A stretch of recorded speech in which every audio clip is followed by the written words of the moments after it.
Beleza, vou compartilhar agora minha tela para vocês.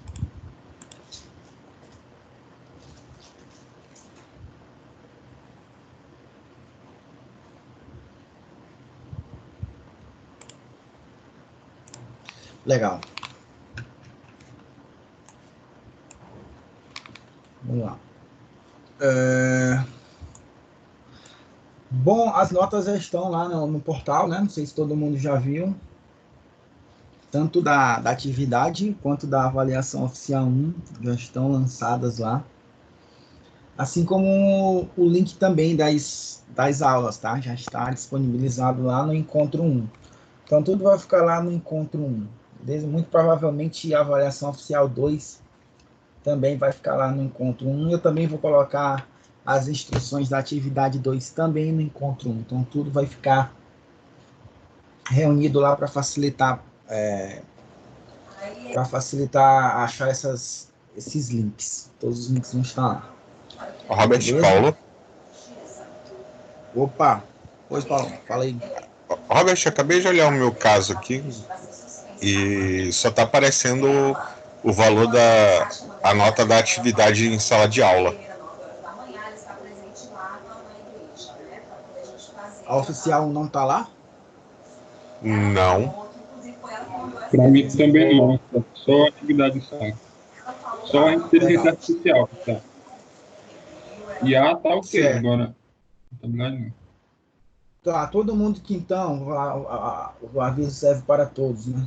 Todo mundo que tiver com algum tipo de pendência, me avisa, manda e-mail, ou pode falar mesmo pelo WhatsApp, que eu dou uma verificada e abro o processo para atualização da nota. Pode ser que eu tenha passado um nome ou outro, né? Porque a gente teve que abrir 2 links, um oficial para fazer a prova oficial e o outro para os alunos que entraram em seguida do prazo. Pode ser que eu tenha deixado passar um nome ou outro, mas eu vou corrigir isso daí tudinho. Beleza? Ok, pessoal. Então, nós terminamos aqui aquela parte sobre estrutura de dados, né? Vai ter uma série de problemas que a gente pode utilizar essas estruturas. E agora a gente vai dar início a uma parte que eu tinha comentado no início da disciplina, que deveria ter sido já vista no início, mas fica para essa segunda parte aqui, que é o complemento, né? A parte final de computabilidade. Beleza? E lá na emenda da disciplina, aborda a computabilidade com relação àquela teoria da qual nós já abordamos no início da disciplina, né? Sobre definição do que é ser computável, problemas computáveis, problemas que são passíveis de implementação, de projeto de padronização, etc. Então, alguma coisa que é repetitiva e que consegue ser padronizada, no sentido de resolver, a gente pode dizer que ela é computável, né? Passível de implementação. Certo? E uma das principais teorias, uma dos principais formalismos que garantem a computabilidade de algum problema é justamente o assunto que nós vamos ver hoje, né? Que é máquina de Turing. Né? Fala muito sobre computabilidade. Né? Então a gente vai ver esse formalismo matemático aí que consegue determinar a solução de um determinado problema. Beleza? Eu vou dividir aqui a tela, né? Mas para início eu não vou dividir não. Vou usar aqui ela inteira, só minimizar aqui. Vou usar só slide mesmo. Depois na atividade que eu vou dividir. Beleza? Eu acho que eu incluí esse cara aqui, esse slide tá lá no encontro, eu acho que é o encontro 11. Tá lá no AVA já. Certo? Beleza. Então, obviamente, né, que quando nós estudamos assuntos relacionados ao nosso curso, a nossa área, né, da ciência da computação, toda a prática que a gente vem a efetuar, obviamente, tem um embasamento teórico comprovado e validado. Né? E a questão da computabilidade, a questão da computabilidade dos problemas, das situações, justamente elas dão ênfase nesse embasamento teórico aí. Então, se passa por uma determinada teoria, quer dizer que a computabilidade está comprovada, certo? Quer dizer que algo pode ser passível de implementação, né? Já foi padronizado. E aqui na ciência da computação, isso acontece sempre, né? Sempre que a gente tende a focar nossos esforços, concentrar a nossa atenção, né, em um problema, isso daí vai ser sempre uma constante, né? Então nós temos um lado de ênfase teórica e outro lado de ênfase prática, né? Uma complementa a outra.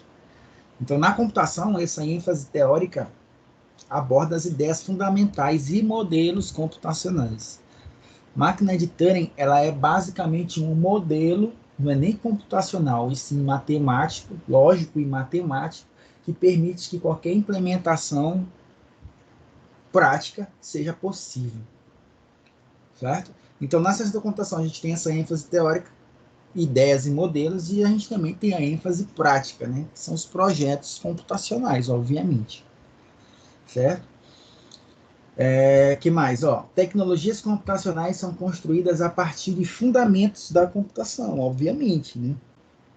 Toda essa teoria que a gente estuda são fundamentos, são bases, né? São princípios testados e validados, né? Que a partir desses testes e validações nos permitem utilizar as ferramentas que estiverem disponíveis para colocar em prática, beleza? Aquelas são passageiras, enquanto estes estão atrás da tecnologia em qualquer tempo. O que ele está dizendo com isso? Né? Que todas as ferramentas que a gente pode utilizar para resolver algum problema, tomando como base um fundamento, essas ferramentas são passageiras. Eu posso usar uma hoje e daqui a 6 meses ela já está ultrapassada. Eu posso usar padrão MVC hoje e daqui a 6 meses tem um outro tipo de padrão, sei lá, orientado a evento, alguma coisa, orientação a objeto 2.0, orientação a objeto em camada, sei lá, parece algo novo, alguma tecnologia nova que permita resolver aquele problema, né? Mas todos os embasamentos teóricos não vão sair de moda, eles vão continuar.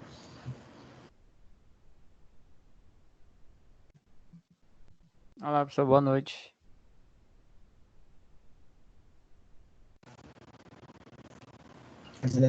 Tem... Boa noite.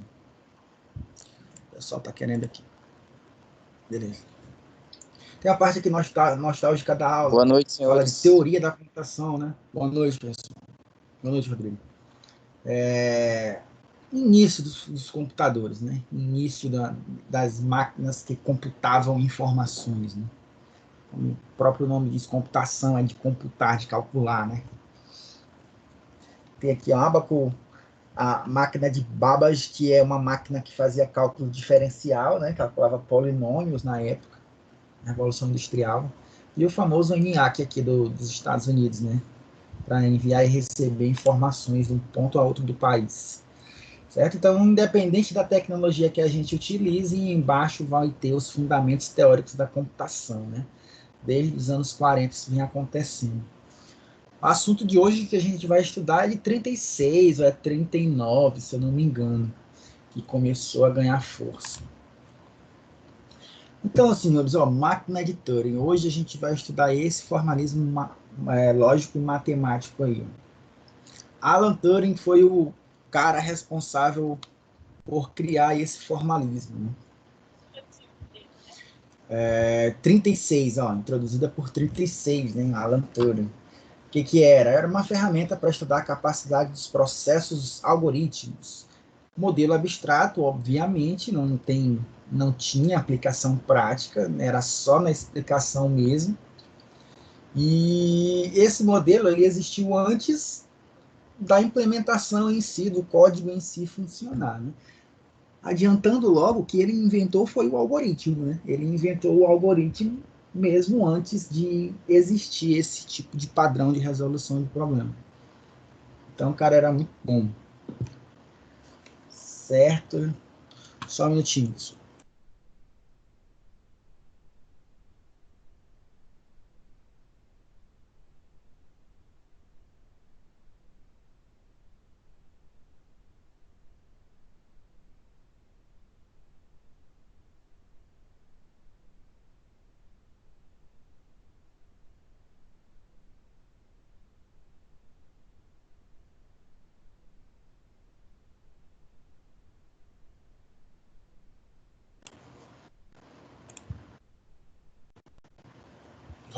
Vamos lá. Pessoal, sala, legal. Bom, então o Alan britânico ele foi da Alemanha nazista dentro da no âmbito da Segunda Guerra Mundial. E o modelo matemático dele realmente foi com base nisso, para que ele conseguisse decifrar, né, mensagens que vinham criptografadas. Beleza? Estou com qualidade ruim aqui da rede. Se ficar ruim novamente, vocês me interrompam aí, por favor. Beleza? Então, o que ele fez? Ah, tá. Ele também foi o responsável pelo teste Turing. O pessoal de inteligência artificial sabe muito bem disso, né? Além da máquina de Turing, ele também foi responsável por criar o teste de Turing, né? Em âmbitos diferentes aqui de pesquisa.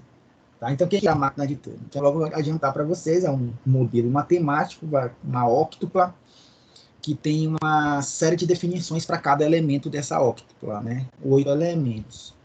Mas a máquina de Turing, ela imita o que? Ela simula o que? Então, ela formaliza a ideia de uma pessoa que realiza cálculos. Beleza? Esses cálculos, esses procedimentos baseados em uma determinada estrutura. Estrutura essa que, para o seu preenchimento, ela tem que seguir um determinado conjunto de regras. Então, a criação desse conjunto de regras é que determina a computação, né, entre aspas, e assim. O algoritmo está na construção desse conjunto de regras, que a gente vai chamar de função-transição, né? Função de transição, ou função-programa, dependendo aí da literatura. Beleza? Mas a máquina de Turing, ó, formaliza a ideia de uma pessoa que realiza cálculos, certo?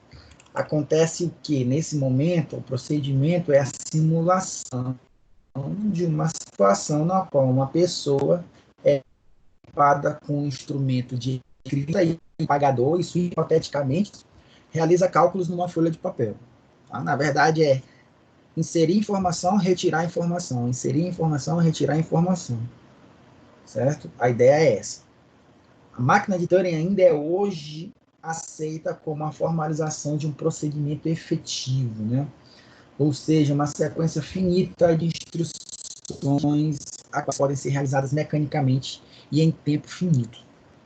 Tem uma disciplina do curso chamada Teoria da Computação. Esse assunto aqui é assunto de lá também, né? Quem fez Teoria da Computação vai se familiarizar com esse assunto aqui. Certo? Máquina de Turing, então, pode ser vista como a mais simples máquina de computação, servindo para determinar quais funções são computáveis e quais não são computáveis. Beleza? Então, computabilidade, na sua essência, é determinada aqui na máquina de Turing. Beleza? Existem outros tipos de máquina, né? Mas todas elas seguem o mesmo princípio da máquina de Turing, né? Todas elas são chamadas de máquinas universais, né? Mas todas elas, como eu falei, seguem o princípio da máquina de Turing. A máquina de Turing é mais famosa, mais utilizada para determinar o formalismo. E no máximo se equivalem à máquina de Turing, né? Os outros modelos. Beleza? Expressam soluções para qualquer problema algorítmico, né? Se expressa uma solução porque o problema é computável. Beleza? Ela tem vários componentes, vários elementos. A gente precisa entender todos eles aqui. Então, ó, o que eu vou ter? Abstrato, viu, pessoal? Tudo aqui é abstração. Então, são componentes que pertencem ao modelo. Beleza? Então, primeiro elemento é uma unidade de controle, beleza? Essa unidade de controle é que permite aonde é que eu vou escrever e onde é que eu vou atualizar a informação, podemos dizer assim. Certo? Então, ela me permite ler e escrever símbolos. Esses símbolos são pré-determinados, vão pertencer a um determinado alfabeto, que vão ser os símbolos que a máquina reconhece. Pode ler e escrever os símbolos em uma fita, né, por meio de um cabeçote de leitura e gravação, e pode se deslocar para a esquerda ou para a direita. Beleza? Então, essa unidade de controle aí tem sentido, né? Ela vai para um local e se movimenta para outro, né? Mas somente linearmente, vai para a direita ou vai para a esquerda. Essa unidade de controle, ela funciona em cima de um determinado espaço. Esse espaço ele é segmentado, ou seja, ele possui outros espaços, né? A gente chama esse cara de fita. Essa fita tem tamanho infinito para um dos lados. Por que somente para um dos lados? Tradicionalmente o lado direito. Porque a gente precisa marcar o início dela. O início dela é marcado por um símbolo, um caractere especial que a gente define. Então, em um lado tem o início, não é infinito, e no outro lado não tem fim, é infinito.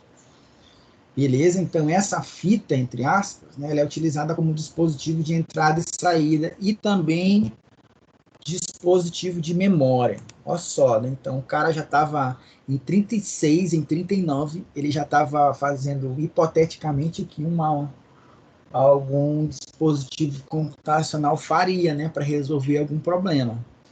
Então ele capturava informação, alterava a informação e guardava a informação, né? Tudo isso dentro de um modelo abstrato, né?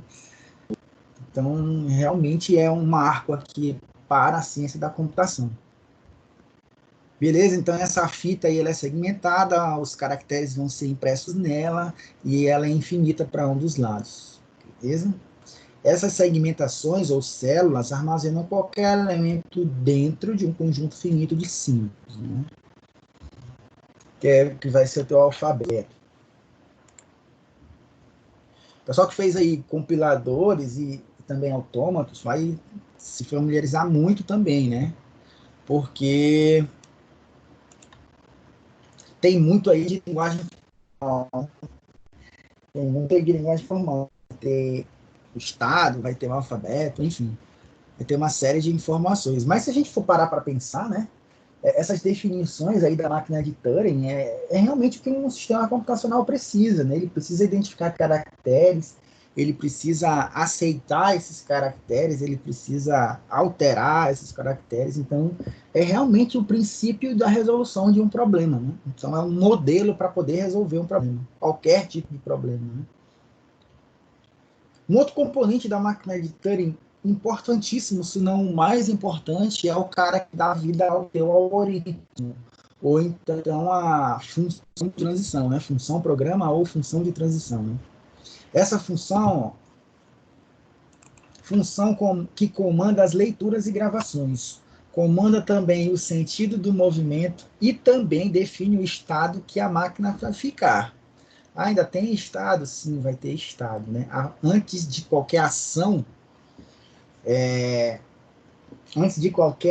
na máquina, a máquina tem um estado atual e depois da ação ela vai mudar desse estado. Certo? Que nem os nossos queridos autômatos finitos determinísticos, né? Lá de compiladores, lá de autômatos, né? Então, ó, esse slide aqui mostra a primeira visualização da fita, né? Fita, esse cara aqui, ela é segmentada, né? Tem espaços em cada célula, para cá é infinito, para cá tem o início. O início é caracterizado por um caractere especial que a gente determina quando monta o formalismo. Tradicionalmente pode ser um menor que ou um S, né? S de start, mas uma setinha para a esquerda, o menor que aqui, geralmente é o caractere especial que define isso. Então está dizendo aqui, ó, o símbolo menor que estabelece o limite da extremidade esquerda da fita, né? No início, né? A tua função de transição, ó, não pode apagá-lo nem realizar movimentos para a esquerda desse símbolo. Não tem como ir para a esquerda, né? Aqui é o início, então só pode ir para a direita. Não tem como ir para a esquerda. É isso que ele está dizendo. Vai ficar um pouco a explicação da teoria é um pouco confusa.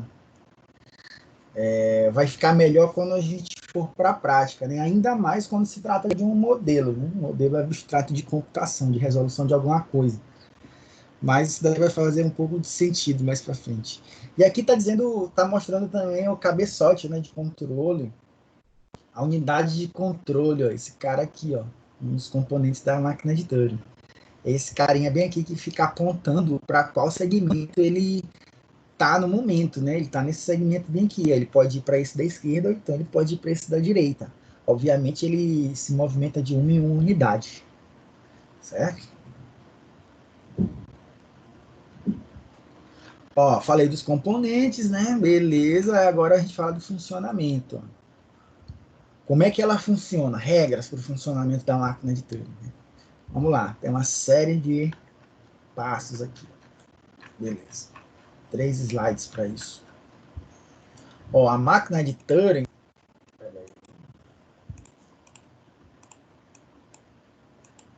Não vai deixar. A máquina de Turing ela deve assumir sempre um estado. Que esse estado ele não é visualizado aqui. Na verdade, esse cara aqui, ó, ele representa o funcionamento da máquina de Turing. A máquina de Turing ela é um formalismo. Beleza? A aplicação do formalismo, a execução do formalismo pode ser visualizada nesse diagramazinho aqui, nesse símbolozinho aqui, simbolicamente na fita. Beleza? Como é que é o funcionamento? Ó, a máquina de Turing sempre ela tem que assumir, tem que ter um estado, independente da mudança de leitura e alternância da posição do cabeçote, da unidade de controle, então, sempre tem que ter um estado, beleza? E esse estado, obviamente, tem que pertencer a um conjunto finito de estados que você vai dizer quantos são. Ah, quantos são obrigatórios estados? 2, 3, 4? Não sei. Você, projetista da máquina, que vai dizer, dependendo do tipo de solução do teu problema, né? Lembrando não, né? Detalhe, eu não tinha falado disso. Uma máquina resolve um problema. Um problema. Uma máquina não resolve todos os problemas. Mas a máquina de Turing resolve todos os problemas. É só você projetar uma máquina para problema. É a mesma coisa de algoritmo, né? Algoritmo não resolve todos os problemas. Algoritmo resolve um determinado problema na qual você está projetando, na qual você está implementando, escrevendo código. Mesma coisa, máquina de Turing. Na verdade, é o algoritmo que copiou a máquina de Turing. O que mais? Ó, o processamento de uma máquina de Turing sempre deve começar em um estado especial, chamado estado inicial, né? Esse estado inicial é justamente a célula... Oi. Eu não sei se é só pra mim, cara, mas teu áudio tá picotando demais. Tem hora que fica complicado de entender o que você tá falando. Mais alguém? Aqui pra mim também. Pra mim tá ok aqui. Pra mim picota também. Pra mim tá normal. Tá normal aqui também. Pra mim tá normal. Tem uns picotezinhos, mas muito pouco. Mas tá ok.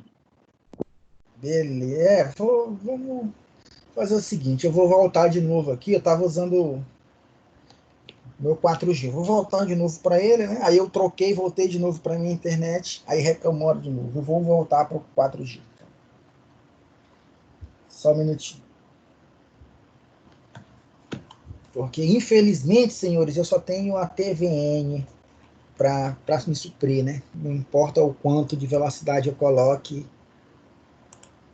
vai ser ruim de qualquer jeito. Ixi, Vou mudar aqui para o 4G. Vou mudar aqui para o 4G.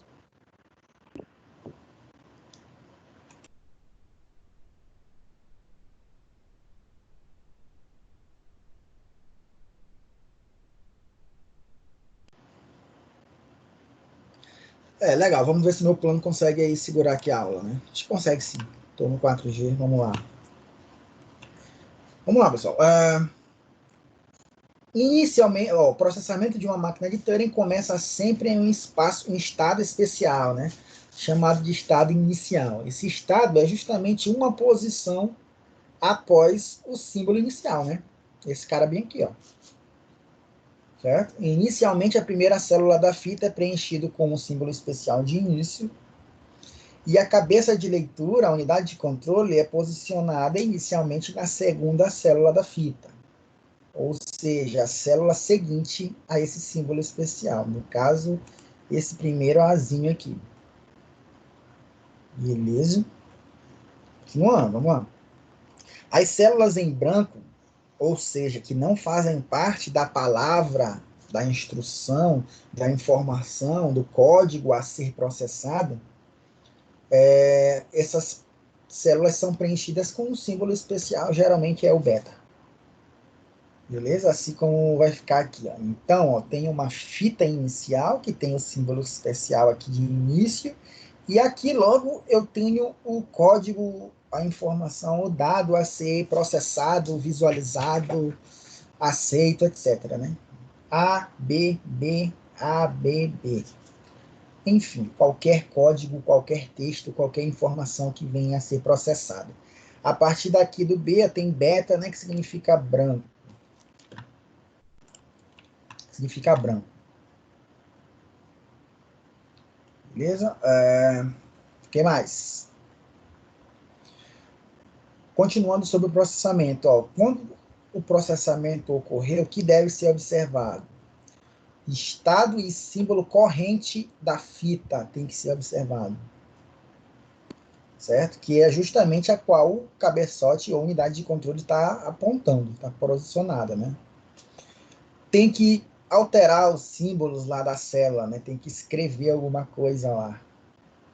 Tem que mover o cabeçote para a esquerda ou para a direita, a unidade de controle para a esquerda ou para a direita, né? Dependendo do espaço que tiver atualmente na fita. E tem depois, ao final, definir esse estado aí. Então, todo processamento se resume a isso. Beleza? Eu vou ter que ver qual é o estado e o símbolo atual. Depois eu vou alterar esse símbolo atual. Em seguida eu vou mover a unidade de controle para a esquerda ou direita. E depois eu defino um novo estado para a fita. Beleza? Para a máquina, desculpa, para a máquina.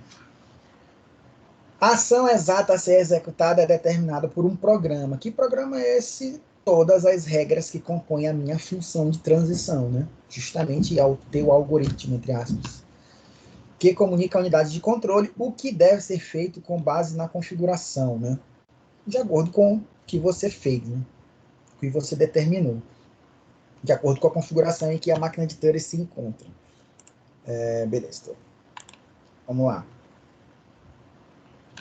E quando é que acaba, né? Existem condições para o término. Essas condições são as seguintes. Processamento cessa, termina, quando a máquina atinge uma configuração para a qual não existe função prevista. Nesse caso, ó, acaba quando? Termina quando? Se a máquina estiver com o estado final ativo, a cadeia de entrada é aceita. Beleza? Assim que terminou as instruções.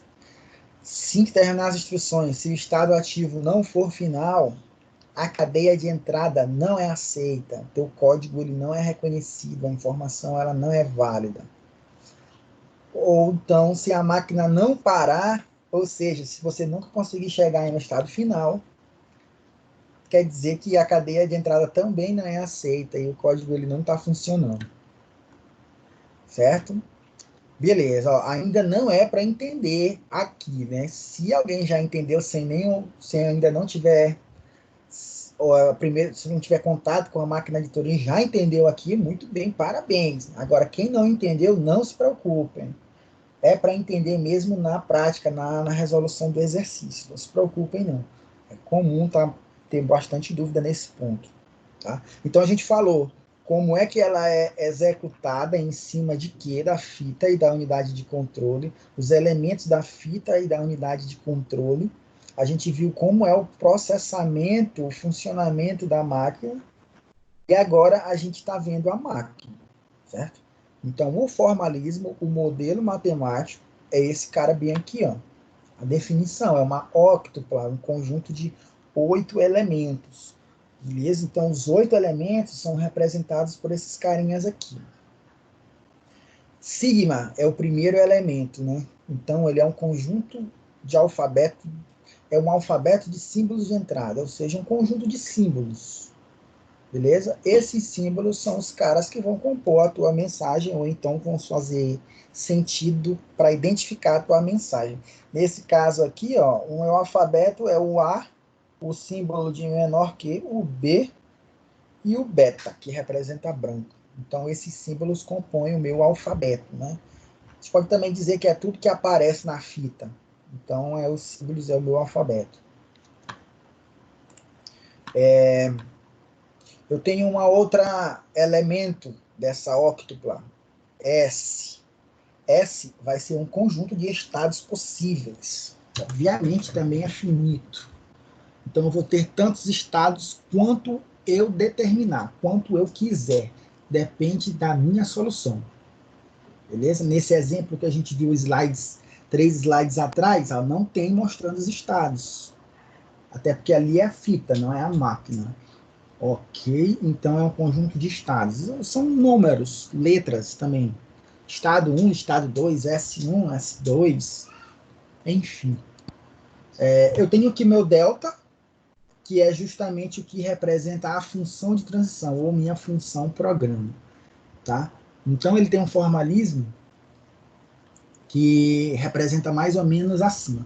A minha função programa, ela é formada por um estado, algo pertencente ao conjunto S, que juntamente com um símbolo que vai pertencer ao meu alfabeto, juntamente com outro conjunto, que eu vou falar daqui a pouquinho, união com os símbolos de branco ou símbolo inicial, beleza? Vai gerar um outro estado seguido de um outro símbolo pertencente ao alfabeto, o outro conjunto que eu vou falar daqui a pouco, ou o branco ou o símbolo inicial, e um sentido. Beleza? A função transição é essa. Calma que a gente vai ver ela melhor. Então, a função transição, ela diz o seguinte, olha, eu preciso iniciar em um estado, eu vou interagir com um símbolo que está na fita, vou transformar isso para um outro estado, interagindo de novo em um outro símbolo que está na fita e determinando certo sentido da fita, esquerda ou direita. Tá? Então, a utilização desses comandos é que determina a tua função, o programa. Tá? Já já a gente mostra ela. Um outro elemento da óctupla é o estado inicial. Esse estado ele tem que pertencer ao conjunto S. Geralmente a gente coloca S0 como estado inicial, ele precisa ser determinado. Eu tenho um outro elemento que é um outro conjunto, que é o conjunto de estados finais, certo? Esse conjunto ele tem que estar contido dentro do conjunto S, ou seja, os estados finais também estão dentro desse conjunto S aqui, ó, porque S é todos os estados possíveis, incluindo inicial e conjunto de estados finais. Conjunto, sim, porque podem existir mais de um. O elemento V é um outro tipo de conjunto e representa um alfabeto auxiliar. Geralmente ele é vazio. No entanto, quando você precisa de algum símbolo que não compõe a tua palavra a ser lida, mas que ele está lá temporariamente, ele está dentro desse conjunto V. E os outros dois elementos é o símbolo de branco, beta, e o símbolo de início da fita, que é o menor que. Beleza? Então, são esses 8 elementos aí, ó. Quando a gente disser assim, define uma máquina de Turing. É isso que você tem que fazer, ó. Tem que dizer cada um desses 8 elementos aqui. Tá? Antes da gente ir para o exemplo, a gente ainda pode dizer que a máquina de Turing ela pode ser empregada com 2 tipos. Uma de natureza reconhecedora e outra de natureza transdutora, né? Reconhecedora é quando você diz assim, olha, eu quero saber se determinada informação é válida. Aí você joga ela dentro da máquina e ela te diz é verdadeiro ou falso. Ela termina aceitando aquela informação.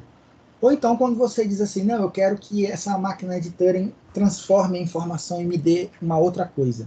Aí você diz, não, essa máquina de Turing é transdutora. Né? Então ela pega a informação inicial e transforma em um outro tipo de informação. Lembrando aqui que as regras para terminar o serviço, mesmo que a máquina seja reconhecedora ou transdutora, são as mesmas, aquelas regras lá que a gente viu nos slides anteriores sobre finalização do processamento, né? 3 situações lá. Então eu posso reconhecer uma informação ou eu posso transformar essa informação. O exemplo que a gente vai fazer aqui vai ser de uma máquina transdutora. Tá? Bom, eu tenho uma representação também de diagrama, né? Que nem um autômato finito determinístico da máquina de Turing. Então, tenho essa representação aí. Ó. Não é uma representação válida, é uma forma de representar porque está abstrato, né? Está generalizando aqui. Ó. Mas é justamente o que a gente precisa para iniciar o processamento. Ó. É bem semelhante a um autômato finito determinístico, certo? Os rótulos, os números, né? As letras aqui, ó. Os rótulos das setas que representam as funções de transição, beleza? Aquele nosso deltazinho. Tá? Então, aqui eu tenho um exemplo de máquina de 3 estados, ó, estados S0, estado S1 e estado SF. O estado S0 é o estado inicial. Assim, ilustralmente, ó, ele é representado por uma setinha, sem estar vindo de lugar nenhum. Ó. Sem ninguém estar apontando. Então, uma setinha sozinha é o estado inicial. E o estado final é um que tem 2 círculos, ó, que nem lá no autômato finito determinístico mesmo. Então, eu tenho aqui o meu conjunto S, né, formados pelos elementos S0, S1 e SF. Tá? Aqui eu tenho as minhas funções de transição, ó, ou função programa. Tá? Aqui já fica um pouco fica bem mais claro. Então, vamos lá. Esse carinha aqui, essa seta sem nada, representa o estado inicial da máquina de Turing. Ok. Essas 2 elipses em cima do SF representa que SF é um estado final. Poderia ter 2 estados finais? Poderia. Então, poderia ter um S1 também como final? Poderia. Mas aqui só tem um SF, só um estado final. E aqui o que está entre parênteses são as minhas regras de transição. O que isso aqui representa? Representa o seguinte, uma regra de transição, visualmente, ela está envolta no sentido de um estado para outro, porque um estado inicial e um estado de destino, um estado de origem e um estado de destino, eles compõem uma regra de transição. Certo? Então a regra de transição diz o seguinte, ó, a partir do estado S0, eu lendo um determinado símbolo qualquer A1, eu vou escrever um outro símbolo, que eu chamei de A2. O sentido do movimento vai ser esse sentido aqui, esquerda ou direita, e o estado final da minha máquina vai ser o estado S1. Mesma coisa para essa outra regra de transição aqui, ó. A partir do meu estado S1, eu vou ler um determinado símbolo na fita A1, eu vou escrever um outro símbolo na fita A2, e eu vou fazer um sentido de movimento da unidade de controle, ó, M, que é esquerda ou direita, né? E o estado atual agora da máquina de Turing vai ser o estado SF. Beleza? O que eu falei agora foi a execução de uma regra de transição. Essa regra de transição pode ser aplicada ou não. Quando que uma regra de transição pode ser aplicada em uma máquina de Turing? Assim quando a máquina de Turing me permitir. Beleza? Agora o exemplo vai melhorar ainda mais essa situação. Tá? Então, eu tenho uma máquina de Turing aqui válida. Certo? A gente vai fazer ela bem aqui. Ó. Eu já organizei ela aqui no meu Excel. Então, todos aqueles 8 elementos estão dispostos aqui. Ó. Vou fazer primeiro aqui no passo nos slides, depois a gente vai fazer passo a passo aqui no Excel, tá? Para todo mundo entender. Mas beleza, ó, olha só o exemplo. Eu quero projetar uma máquina de Turing do tipo transdutora que retorna o complemento de uma entrada binária. Ou seja, se eu entrar com os números 1, 1 e 0, o resultado a ser retornado é 0, 0 e 1.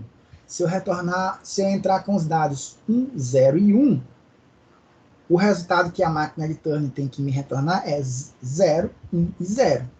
Beleza? Tipo assim.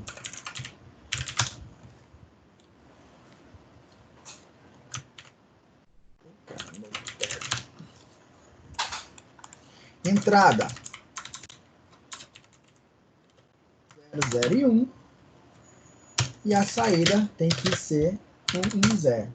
Beleza? Ela vai me retornar o complemento de uma entrada binária.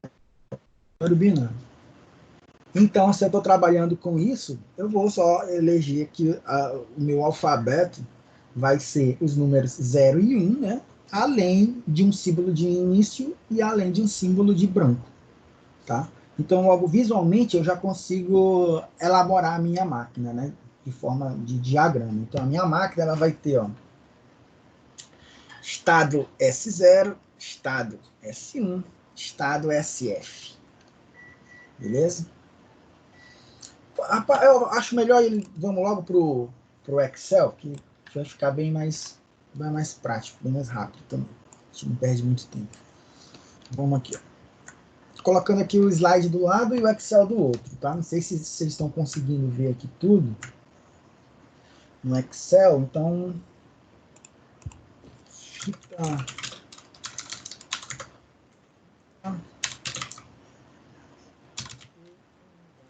de controle.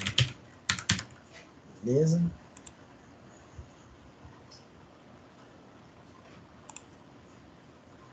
Então vamos lá, ó. O que eu quero fazer é uma máquina de Turing transdutora que vai desenvolver, que vai retornar o complemento de uma entrada binária. Aqui no slide a máquina já está montada, tá? Mas vamos desmiuçar isso aqui e mostrar elemento a elemento, tá? Então tem 8 elementos, ó. 1, 2, 3, 4, 5, 6, 7, 8. 8 elementos que formam minha octupla, tá? O meu alfabeto sigma vão ser os números 0, 1, os símbolos beta e menor que, beleza? O meu conjunto de estados S vai ser os estados S0, S1 e SF. Está aqui, né? S0, S1 e SF. E percebam que esse cara aqui, ó, essa ilustração já é parte da solução. Que já é a solução, praticamente. Ok. O meu estado inicial S0 vai ser o S0, ó, ele pertence ao conjunto S. Ok, o meu estado inicial S0 é o S0. O meu conjunto de estados finais F é composto só por um único elemento SF. Bem aqui, ó. Tá bem aqui, SF, ó, que compõe o conjunto S. Ok? O meu conjunto V, que representa um alfabeto auxiliar, está vazio. Eu estou julgando que eu não vou precisar de um símbolo a mais para me ajudar a resolver esse problema. O meu símbolo branco é o beta. O meu caractere de início de fita é o menor que. E a minha função de transição delta vão ser esses 1, 2, 3, 4, 5. Tá faltando um aqui, ó. Vão ser 6 funções. Ó. Eu esqueci uma. Vamos ver qual foi que eu esqueci.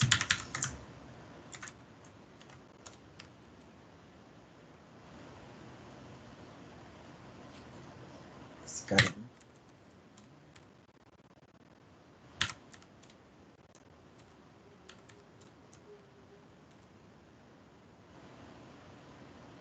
Ah, tá. Vamos lá. Isso aqui eu não fiz, não. Vamos complementar. Beleza. E a minha função de transição delta vai ser 6 regras. Ó. Regra 1, regra 2, regra 3, regra 4, regra 5 e regra 6. Beleza? Que nem tem aqui, ó. Regra 1, regra 2, regra 3, regra 4, regra 5 e regra 6. Beleza? Vamos entender cada uma dessas regras que compõem a minha função de transição. Essa primeira regra aqui, ó, diz o seguinte, que a partir do estado inicial S0, eu posso ler o caractere 0, eu vou apagar o que tem lá, que é 0, e colocar no lugar do 0, 1. O movimento vai ser no sentido de ir para a direita, e o meu estado atual continua sendo S0. Sai de S0 e vai para S0. Beleza? Essa regra representa isso. Então tá aqui, ó. Aqui no Excel, ó, a partir de S0, eu posso ler o caractere 0, eu posso escrever o caractere 1. O meu estado atual passa de S0 para S0 e o movimento foi para a direita. Beleza? A primeira regra está aqui, ó, montada. Ok? Segunda regra, esse cara aqui de baixo, ó. A partir do estado inicial S0, eu posso ler o símbolo 1, eu posso apagar ele e escrever no lugar dele o símbolo 0. O sentido do movimento na fita vai ser para a direita e o estado atual vai ser saindo de S0 e vai ser S0. Beleza? Então, vou concluir aqui. Ó. A partir de S0, eu vou ler o 1, vou escrever o 0, vou continuar em S0 e o sentido é direito. Beleza, a segunda regra está aqui também. Terceira regra, esse carinha aqui, ó. A partir do estado inicial S1, eu vou ler o caractere 1, eu apago o caractere 1, escrevo o caractere 1 no lugar dele, o sentido do movimento da fita vai ser esquerda, e o meu estado atual agora é saio de S1 e continuo em S1. Beleza? Então aqui, ó, é S1, eu vou ler 1, vou apagar 1 e escrever 1 novamente, e eu vou continuar em S1, e o sentido é esquerda. Ok? Quarta regra, esse carinha aqui, ó. A partir de S1, eu vou ler na fita o caractere 0, apago o caractere 0 e escrevo no lugar dele o 0. O sentido do movimento da unidade de controle é para a esquerda e o meu estado atual, que era S1, continua sendo S1. Então, deixa eu atualizar aqui a minha regra. S1, eu leio 0, apago 0, escrevo 0 de novo, continuo em S1 e o sentido é esquerda. Quarta regrinha, ok. Quinta regra, esse cara aqui de baixo, ó. A partir do estado inicial S0, eu vou ler da fita o caractere branco, apago o caractere branco, escrevo de novo o caractere branco, o sentido de movimento é para a esquerda, e o estado atual, que era S0, vai ser S1. Beleza? Então, a quinta regra, vamos atualizar aqui, ó. Esse cara aqui,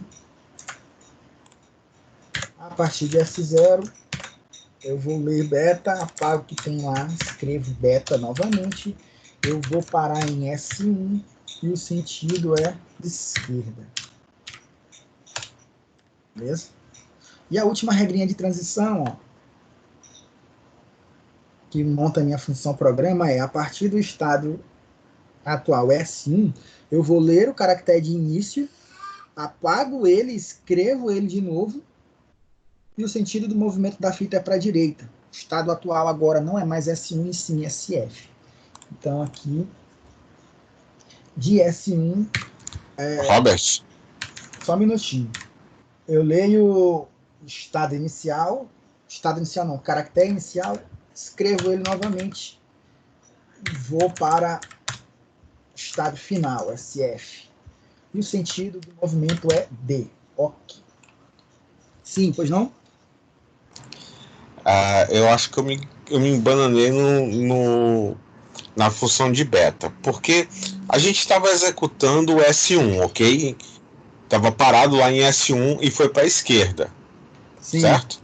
Certo. Ok, então ele saiu de S1 e, tecnicamente, se ele foi para a esquerda, ele voltou para S0. Não. Vamos lá. Isso daí é uma dúvida bem comum. Porque o que acontece? Tudo bem. Se ele voltou para a esquerda, ele está posicionado no S1, certo? Ele fez a execução do processo, leu 0, gravou 0 e foi para a esquerda, continuou em S1. Então, quem é que vai chamar a função para ler beta e escrever beta? Vamos lá, ó. Tá falando o seguinte, ó. Se ele tá em S1 e ele foi para a esquerda, então, naturalmente, ele tem que ir para S0. Não é isso que tu tá dizendo? Exatamente. Pois é. A essa visão você tá corretíssimo. No entanto, a execução da máquina de Turing não é essa visão. Por isso que eu disse que é muito comum a gente confundir nisso. Porque esse sentido de esquerda e direita não é o sentido de um estado para o outro. Até porque não existe seta do S1 para o S0, né? Isso. O sentido não é esse. O sentido, sabe onde é que é de esquerda e direita? É bem aqui, ó. Na fita, ó. Esquerda, esquerda, direita. É agora que a gente vai fazer. Agora que vai ficar mais claro ainda. Beleza? Não leva em consideração esse cara aqui para saber se ele vai para a esquerda ou para a direita. Não. Isso daqui é só mudança de estado. Beleza? A Ok. mudança de estado causa um movimento de esquerda e direita na fita. Aqui não tem fita alguma. Agora que a gente vai ver. Ó. Vamos lá. Vou diminuir aqui o zoom do Excel para a gente fazer junto. Então, para que isso faça sentido, vamos lá, vamos voltar ao problema. Ó. Eu quero uma máquina de Turing que, dada uma entrada binária, ela me retorne o inverso. A entrada é 10, 10, 1, 0, 1, 0. Tá aqui, ó. Montei aqui a entrada na minha fita, beleza? A fita é infinita, obviamente eu vou simbolizar que não tem fim para a direita, né? Então, meus brancos estão aqui, ó. Beta e beta, tá? Meu caractere inicial é o menor que. A minha unidade de controle, ó, tá apontando para a primeira posição após o caractere inicial. Beleza? Então tá aqui, ó, o que entrou. 1, 0, 1, 0. Ok? Todo mundo concorda? Tudo certo aí, né? Sim, sim. Beleza, ó. Primeira interação é essa. Então é o seguinte, ó. Todas as vezes que eu tenho que gerar alguma coisa na máquina, eu tenho que fazer algumas observações, ó, que o slide falou bem aqui na frente. Ó, o funcionamento. O que eu tenho que fazer? Observar o estado de o símbolo corrente da fita, o estado e o símbolo corrente na fita, escrever um símbolo nessa posição, mover o cabeçote e definir o estado. É isso que a gente vai fazer. Então, ó, atualmente, o estado atual é o S0, obviamente, eu inicio com o estado atual, e a posição é justamente esse cara aqui. Na posição tem o quê? Tem um 1, certo? Aí é que vem a nossa estrutura de comportamentos. Vamos lá, deixa eu subir esses carinhas aqui.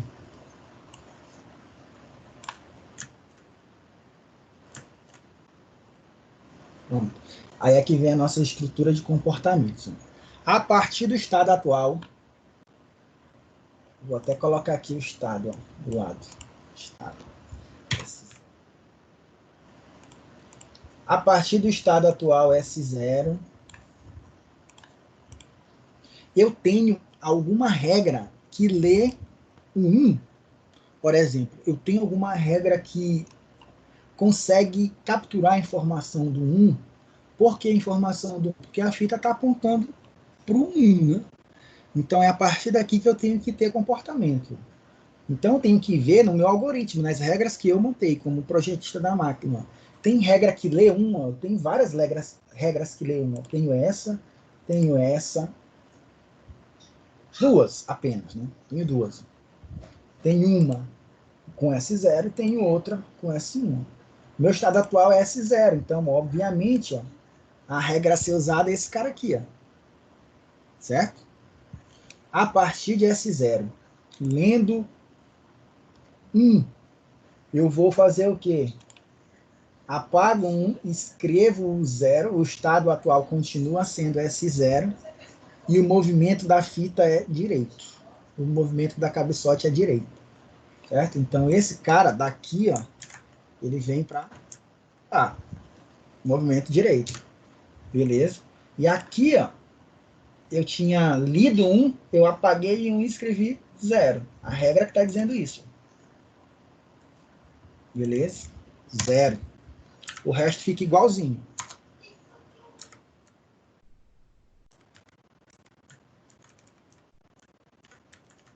O resto fica igualzinho. Beleza? O estado de S0 ó, foi para S0. Então, continua S0. Entendido? Dúvidas até aqui? Tranquilo.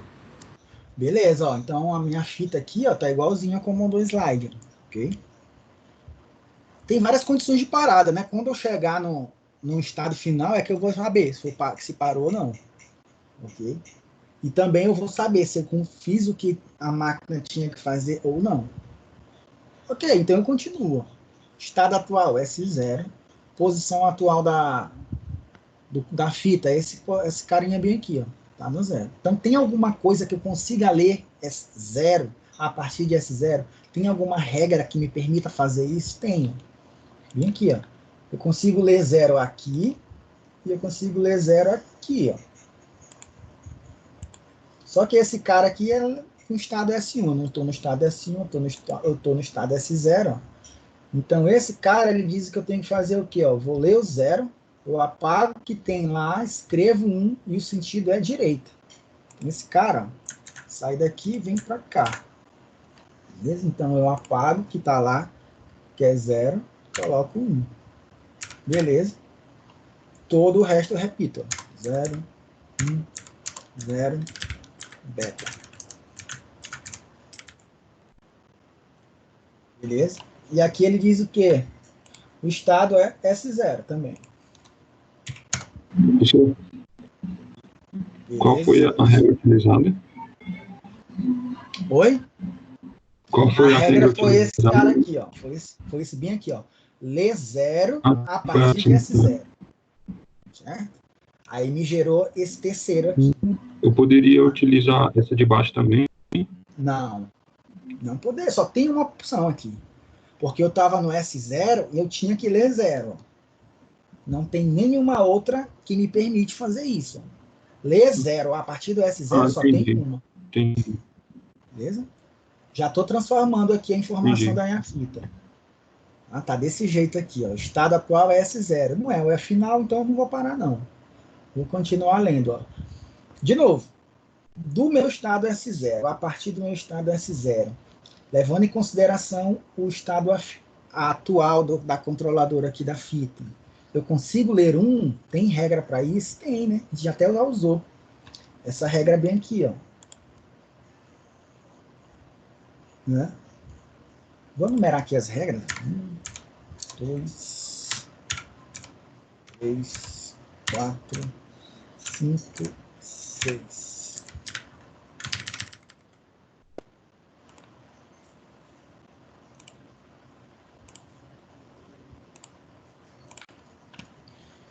Ok? Então, ó, a partir daqui, eu tenho alguma coisa a ser feita? Tenho. A partir do S0, a regra 2 permite eu ler 1, né? E ela diz o quê? Ó, a partir do S0, você vai ler o 1, apaga o que está lá no 1, coloca 0, continua em S0, e o sentido é direita. Então, esse cara vem para cá. Beleza? Todo o restante eu repito. 0, 1, 0.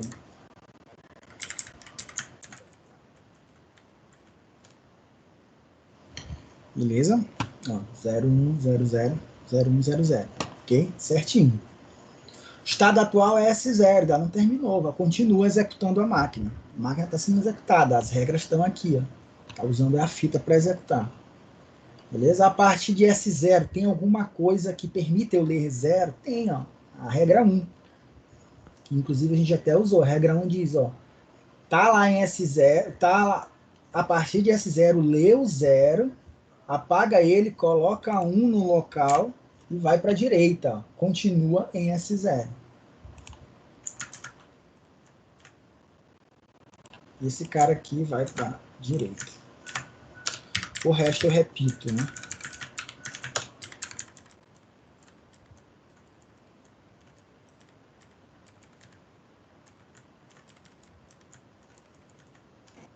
Eu não estou Beleza. conseguindo ver sua tela, professor. Não está conseguindo o quê? Não, entendi. não. Não estou conseguindo ver a sua tela. A minha tela? Isso, é o que o senhor está digitando. Quem mais Tem não que consegue ver? diminuir o teu zoom. Quem que não está conseguindo ver mais aí? Que, aparentemente, para mim, está normal. Estou compartilhando Aqui aqui. tá normal. Tá Não, vou normal, ele reiniciar. pode ter aumentado o zoom dele aí, não tá olhando. O zoom. Aqui também tá normal, tá aparecendo os estados surgindo. Legal, ó. Independente disso, a aula está sendo gravada e eu estou disponibilizando lá, tá? Todo mundo que tiver a dúvida deve ir lá dar uma olhada de novo, porque para entender de primeira é um pouquinho mesmo complicado, mas a aula está sendo gravada. Agora sim. Legal. Ó, então, beleza. Ó. Meu estado atual é S0, a posição na fita é essa, tá? Então, vamos continuar, ainda não terminou. Existe alguma regra que diz que eu consigo ler branco a partir do estado atual S0? Isso aqui é novidade, a gente ainda não usou. Mas tem, ó. A partir do S0 eu consigo ler branco, a regra 5. Ela diz o quê, ó? Lê o branco, apaga o branco, escreve outro branco no local, muda o estado de S0 a S1 e o sentido é esquerda. Beleza? Então, apaga o branco, escreve o branco de novo. O estado atual é S1.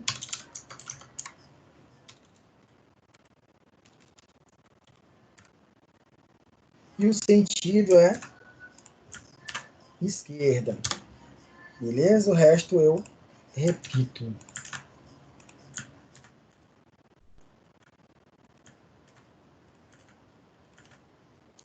Ok?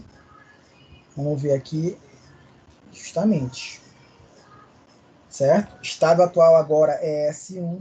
Posição atual na fita é esse cara aqui, né? Segmento lendo o caractere. Existe alguma regra que eu criei, que eu projetei, que permite eu ler 1 a partir do estado atual S1? Não sei, vamos ver. Tem, ó. Regra 3, ó. Ainda não usei ela. Certo? Então a regra 3 diz o seguinte, ó. A partir do estado atual S1, eu vou ler o que está em 1, apago o que está lá, escrevo de novo. O estado atual muda de S1 para S1 e o sentido é esquerda. Beleza? Então, o sentido é esquerda. O resto eu repito, né? Ele apagou o que tinha em 1, escreveu 1 de novo. O resto eu vou repetir.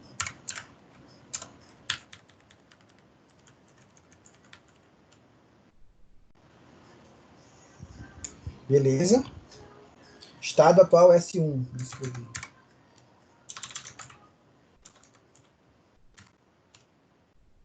Novamente, não terminou, não estou em estado final. Existe alguma regra que permite eu ler 0 a partir de S1? Sim, existe, a regra 4. O que, que ela diz? Ó, lê o 0, apaga o que tem lá, escreve o 0, muda o estado atual de S1 para S1 e o sentido do cabeçote na fita é a esquerda. Beleza? Então esse cara vem para a esquerda. E apaga o que tem 0 e escrevo o 0 de novo. O resto eu repito.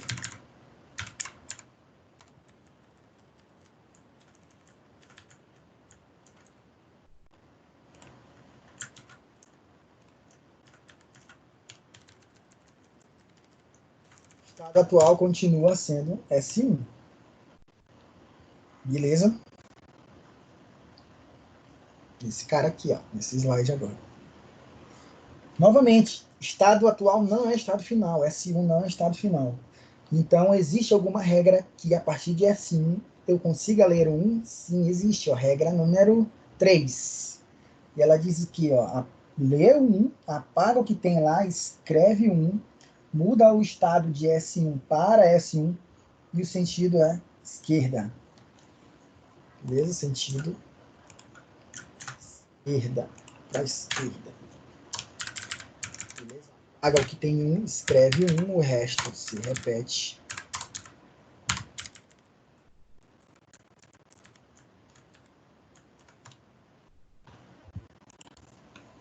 E o estado sai de S1 para S1. Beleza? Ainda não terminou, né? Então continua. Ó. Existe alguma regra que a partir de S1 consegue ler o caractere 0? Sim, existe, né? Regra 4. Bem aqui, ó.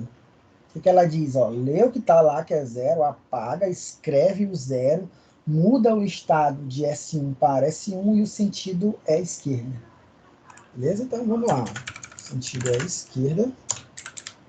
Apaga o que tem 0 e escreve o que tem 0. O resto eu repito. E o estado inicial, que era S1, também fica S1. Muda de S1 para S1, certo? Ok? O estado não é final, então eu continuo, né? Existe alguma regra que, a partir do estado inicial S1, eu consiga ler os caracteres inicial? Não sei, vamos ver, né? Existe, tá aqui, ó, regra 6. Regra 6, né?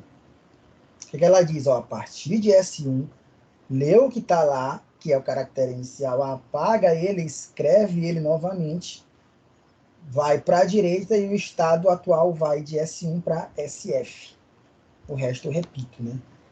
Então, ó, vou para a direita, apago o que está lá, escrevo, que é o estado inicial, o resto eu repito.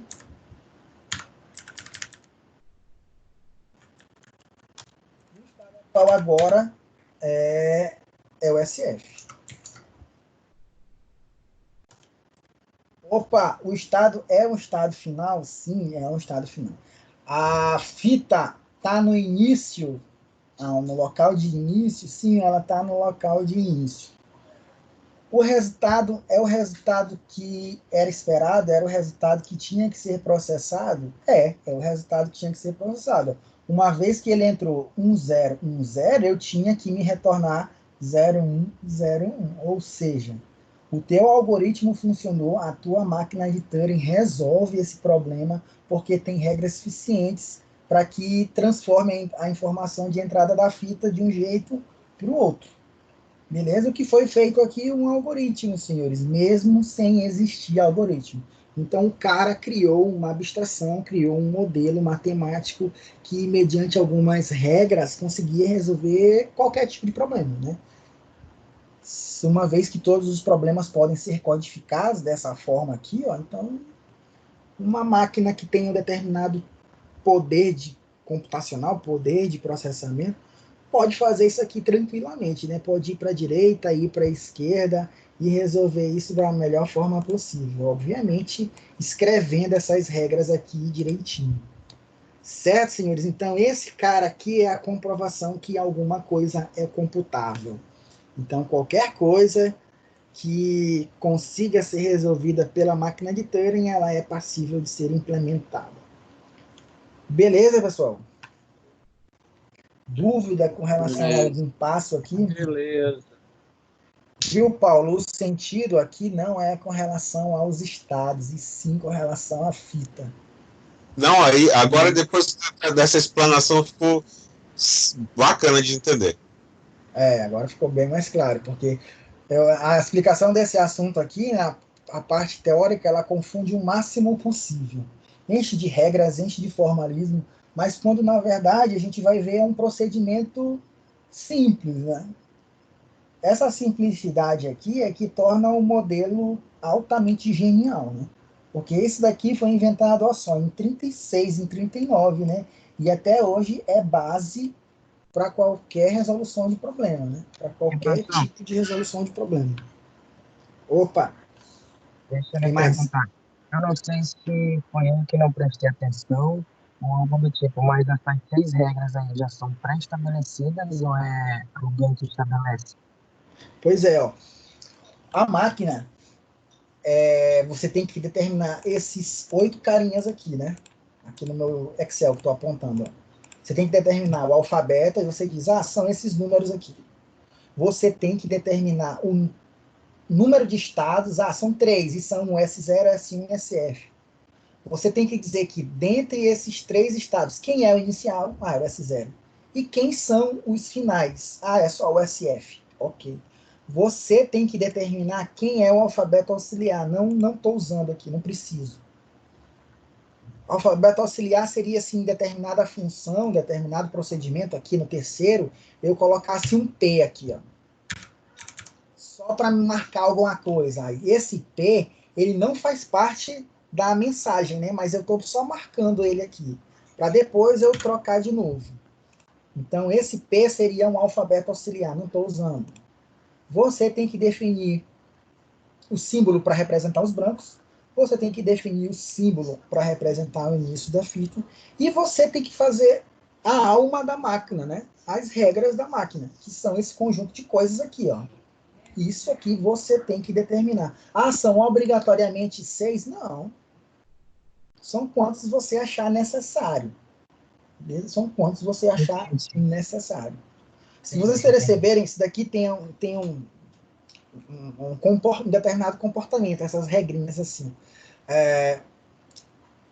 Dá para perceber ó, que o cabeçote, a unidade de controle, ela vai andando para a direita e depois volta de novo para a esquerda.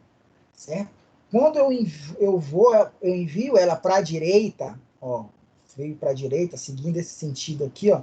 Quando chegou no primeiro branco, eu já transformei a minha mensagem, ó, já resolvi. Só que, além de eu tenho que chegar no estado final, ó, porque quando eu já resolvi, eu não estava no estado final, estava no S0. E eu também não estava com o cabeçote da fita no início, eu tinha que voltar para cá. Eu tenho que fazer o sentido da esquerda. Ó. Então, quando eu chegar aqui, eu dizer, cheguei no local que eu tenho que chegar, ou seja, completei aqui o que eu tinha que trocar. Então eu vou mudar de estado. Então aqui eu mudo de estado, ó, S0, eu vou para S1. Percebe que tudo no S1 não muda nada. Ó. Não muda nada, ele simplesmente ele diz o seguinte, o S1, ó, lê 1 e escreve 1. Lê o 0 e escreve 0. Ele não muda nada, ele simplesmente manda para a esquerda. Né? Então aqui, no caso, o S1 ele está com o sentido só de retornar o cabeçote da fita para o início. Beleza? Então, as mudanças de um estado para outro é geralmente quando você chega em um determinado ponto do algoritmo. Tipo, eu já completei tudo e eu quero voltar agora para a esquerda do cabeçote. Para esse problema aqui. Então, o S1, para esse problema aqui, é um estado divisor de águas. Chegou nele, eu só vou querer voltar o cabeçote para o início e transformar para o meu estado final. Ok? Beleza, pessoal? Tudo bem? Beleza, tudo bem. Ok, então. Então, a aula está gravada, vou disponibilizar lá na unidade 1. Caso vocês tenham alguma dúvida depois, quando estiver treinando, pode mandar e-mail, enviar WhatsApp que eu respondo, beleza? Professor, o senhor vai colocar